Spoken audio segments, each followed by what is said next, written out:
Assalamualaikum warahmatullahi wabarakatuh. Oke guys, selamat datang di listen pertama kita. Di sini kita akan ngebahas tentang sumber daya alam. Kalian tahu nggak sih kenapa kita perlu mempelajari sumber daya alam? Yap, agar kita sebagai manusia bisa mengetahui cara mengelola, menjaga, dan melestarikan sumber daya alam untuk memenuhi kebutuhan hidup manusia. Di Indonesia, tempat kita tinggal, tentunya sebagaimana kalian menjaga kamar kalian agar tetap menjadi tempat yang nyaman untuk kalian tinggali. Nah, pada kesempatan kali ini kita bakal ngebahas mengenai sumber daya alam Indonesia, termasuk macam-macam sumber daya alam Indonesia baik wilayah perairan maupun daratan, serta prinsip ekoefisien juga prinsip pembangunan berkelanjutan. Selain karena pengetahuan akan sumber daya alam itu sendiri penting untuk kita ketahui, yuk kita bahas satu persatu mengenai sumber daya alam Indonesia. Pengertian sumber daya alam. Bentang alam yang ada di muka bumi ini memiliki karakteristik yang sangat beragam. Dari segala bentuk bentang alam di muka bumi ini, ada salah satu komponennya adalah sumber daya alam. Kata sumber daya sendiri merupakan nilai potensi suatu materi dalam kehidupan, yang berarti jika sumber daya alam berarti nilai potensi suatu materi dalam kehidupan yang berasal dari alam, atau dapat didefinisikan juga sebagai nilai kekayaan yang terdapat di alam untuk memenuhi kehidupan manusia. Oke, lanjut, kita akan membahas tentang macam-macam sumber daya alam. Sumber daya alam atau SDA sendiri dikelompokkan menjadi berbagai macam berdasarkan sifat, jenis, dan juga kegunaannya. Berdasarkan sifatnya, sumber daya alam dibagi menjadi 3. Yang pertama, sumber daya alam terbarukan, yang berarti sumber daya ini dapat diperbarui dan dibudidayakan sehingga tidak terbatas. Contohnya seperti flora dan fauna. Yang kedua, sumber daya alam yang tidak terbarukan, yang berarti sumber daya alam ini tidak dapat diperbarui, dibentuk sangat lambat dan cadangan terbatas, misalnya seperti minyak bumi, batu bara, gas alam, dan bahan bakar lainnya. Dan yang terakhir, sumber daya alam yang selalu tersedia. Jadi sumber daya alam ini akan selalu ada dalam kehidupan, misalnya udara dan sinar matahari. Berdasarkan jenisnya, sumber daya alam dibagi menjadi 2. Yang pertama adalah sumber daya alam hayati, sumber daya yang berasal dari makhluk hidup, contohnya tumbuhan, hewan, dan berbagai mikroorganisme. Dan yang kedua adalah sumber daya alam non-hayati, seperti sumber daya alam yang bukan dari makhluk hidup atau benda tidak hidup, contohnya tanah, udara, air, dan bahan tambang. Berdasarkan kegunaannya, sumber daya alam berdasarkan kegunaannya dibagi menjadi 2. Yang pertama, sumber daya alam penghasil bahan baku, yaitu benda yang dapat digunakan untuk menghasilkan nilai guna yang lebih tinggi, misalnya flora dan fauna yang diolah menjadi bahan makanan dan sebagainya. Yang kedua, sumber daya alam penghasil energi yang berhubungan dengan tenaga, contohnya sinar matahari untuk energi manusia, udara untuk bernafas, air, dan bahan tambang untuk pembangkit listrik. Oke, sekarang kita akan membahas sebaran sumber daya alam perairan. Yang pertama ada perikanan. Biasanya adanya perikanan ini dipengaruhi oleh suhu dan juga keadaan laut. Selain itu, kedalaman laut, ikan banyak berkumpul di laut dangkal. Yang kedua, ada kekayaan pesisir yang berada 12 mil dari garis pantai, di mana proses sumber daya masih dipengaruhi oleh daratan, contohnya terumbu karang dan mangrove. Yang ketiga, ada padang lamun, yaitu tumbuhan monokoktil yang ada di laut dangkal, yang muncul di permukaan laut, tapi dasarnya tertutup laut. Nah, yang keempat, pariwisata atau panorama indah di pantai. Hal ini biasanya dikembangkan oleh pariwisata pantai atau biasa dinamakan wisata bahari. Yang kelima, energi pertambangan Dalam hal energi, air laut bisa dimanfaatkan sebagai pembangkit listrik, yaitu pembangkit listrik tenaga gelombang laut (PLTGL).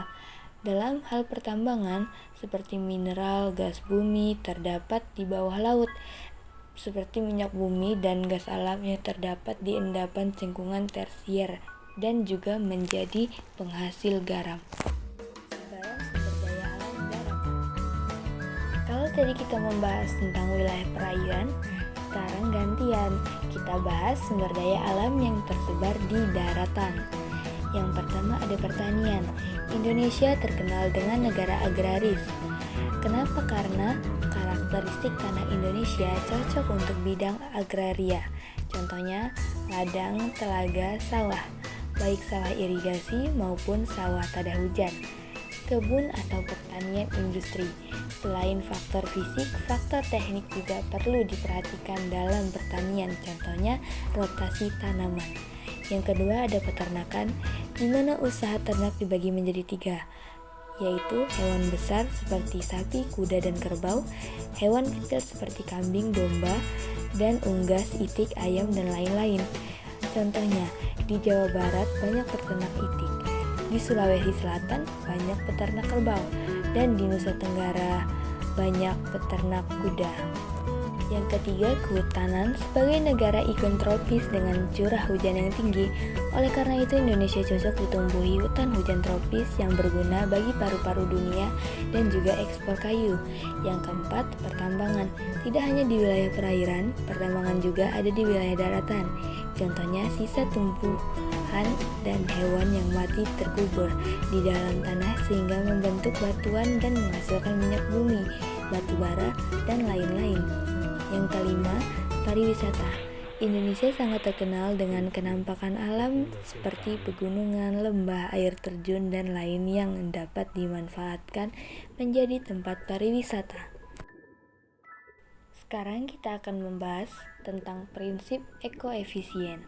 Di kehidupan kita sebagai manusia, baik individu maupun kelompok, kita pasti sangat membutuhkan sumber daya alam. Oleh karena itu, penting bagi kita untuk mengelola sumber daya alam secara efisien. Untuk itu, dikenallah prinsip ekoefisien. Prinsip ekoefisien merupakan prinsip yang bertujuan menyeimbangkan karena efisien ekonomi dengan efisien ekologi atau lingkungan sehingga meminimalisir limbah yang terbuang supaya bahan yang diambil itu dapat digunakan secara menyeluruh, di mana prinsipnya sebagai berikut. Yang pertama, pemanfaatan SDA yang dapat diperbarui. Yang kedua, meminimalisasi penggunaan bahan baku. Yang ketiga, mengurangi limbah berbahaya ke lingkungan. Serta yang terakhir, menghasilkan produk yang bisa didaur ulang. Lanjut, kita akan membahas prinsip pembangunan berkelanjutan. Kita memanfaatkan sumber daya alam harus didasari oleh pembangunan berkelanjutan.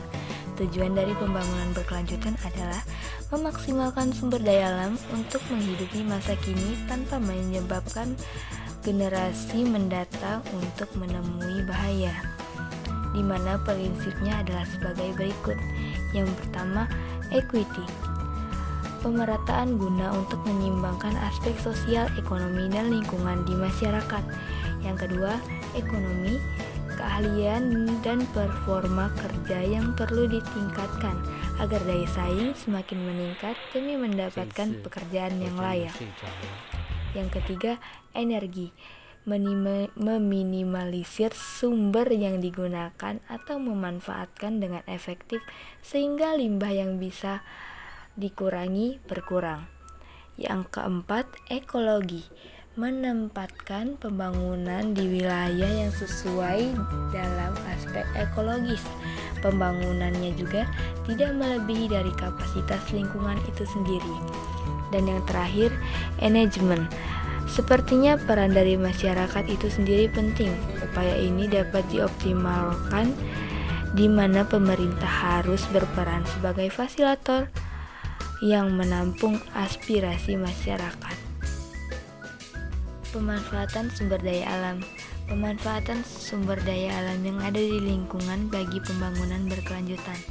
Yang pertama ada reklamasi, bertujuan untuk memperluas lahan dan menciptakan lahan baru yang dapat dilakukan berbagai cara.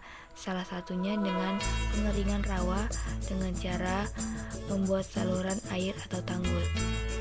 Selain itu, melakukan perbaikan lahan bekas tambang dan juga pengeringan laut.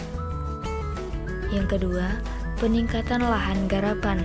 Tidak semua lahan bisa dijadikan pertanian, jadi diperlukan kondisi fisik yang mendukung, seperti ketersediaan air dan matahari. Selain itu, topografi atau refill juga diperhatikan dan juga tingkatkan kesuburan tanah. Yang ketiga, meningkatkan persediaan pangan di mana pangan merupakan kebutuhan pokok manusia, yaitu meningkatkan hasil panen atau revolusi hijau, yaitu dengan cara intensifikasi pertanian, diversifikasi, ekstensifikasi pertanian, rehabilitasi pertanian, dan yang terakhir dengan mekanisme pertanian. Yang keempat, pengembangan transportasi seperti sepeda, gerobak yang ditarik hewan, dan juga delman. Namun dengan seiring perkembangan zaman, pada awal abad ke-19 ditemukan mesin uap diterapkan pada kereta uap yang terus berkembang sehingga ditemukan bahan bakar berkendara bermotor dan transportasi udara. Selanjutnya kita akan membahas tentang dampak positif. Tingkat keberhasilan dari satu pembangunan dibagi menjadi dua indikator, yaitu indikator ekonomi dan indikator sosial. Indikator ekonomi berkaitan erat dengan faktor finansial. Hal ini dapat dilihat dari peningkatan produk nasional bruto atau PNB, menunjukkan nilai seluruh produk dan jasa yang dihasilkan suatu negara dalam setahun, dan fasilitas transportasi dan komunikasi berupa jalan tol, bandara, dan lain-lain, menunjukkan pembangunan dengan peningkatan aksesibilitas. Sementara untuk komunikasi saat ini, telepon tidak lagi memakai kabel melainkan menggunakan gelombang elektromagnetik yang berbentuk HP. Yang ketiga, konsumsi energi. Dalam pembangunan memerlukan banyak energi, termasuk energi listrik yang dihasilkan bahan bakar fosil dan juga batu bara. Semakin meningkatnya konsumsi energi, hal ini berarti meningkatnya pembangunan. Dan yang terakhir, tenaga kerja di sektor industri. Peningkatan pembangunan dari segi tenaga kerja dapat dilihat dari peningkatan tenaga kerja di industri tersier dan sekunder. Selanjutnya, indikator sosial berkaitan dengan kualitas hidup manusia. Yang pertama, meningkatkan melek huruf berkaitan dengan tingkat pendidikan yang menunjukkan meningkatnya pembangunan di daerah tersebut. Yang kedua, kesehatan dan kesejahteraan yang mencerminkan dengan angka harapan hidup dan juga angka kematian bayi. Selain itu juga dicerminkan dari angka kekurangan gizi, kasus kelaparan, dan lain-lain. Tak hanya itu, ada juga indikator lain seperti berikut. 1. Peningkatan investasi. Dengan adanya peningkatan pembangunan akan ada peningkatan pendapatan di suatu daerah. Kedua, potensi daerah. Dengan adanya pembangunan, maka meningkat juga pengetahuan mengenai potensi dari daerah mereka sendiri. Dan yang ketiga, mengurangi ketergantungan dengan negara asing, yaitu memiliki sektor industri yang lebih melimpah sehingga tidak bergantung dengan barang-barang impor untuk memenuhi kehidupan masyarakat.